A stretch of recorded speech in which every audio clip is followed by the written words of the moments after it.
Hello বন্ধুরা, কেমন আছেন? আশা করি সবাই ভালো আছেন।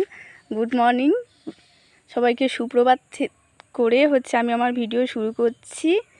দেখুন, আমি তো গ্রামে থাকি। গ্রামে বর্ষাকালে অনেক রকমের ফল হয়। হ্যাঁ, সেগুলো আপনাদেরকে আজকে আমি একটা একটা করে দেখাবো। এগুলো সব আমাদের বাড়িরই। এই যে দেখুন, প্রথমে দেখাচ্ছি পেঁপে গাছ। হ্যাঁ, পেঁপে গাছে কেবলই ফুল এসেছে, এখনও পেঁপে হয়নি।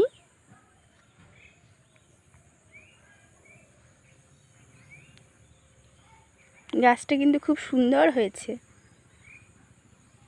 এটা আমাদেরই জমিতে লাগানো। এবার তারপরে দেখুন, এই যে কলা গাছ।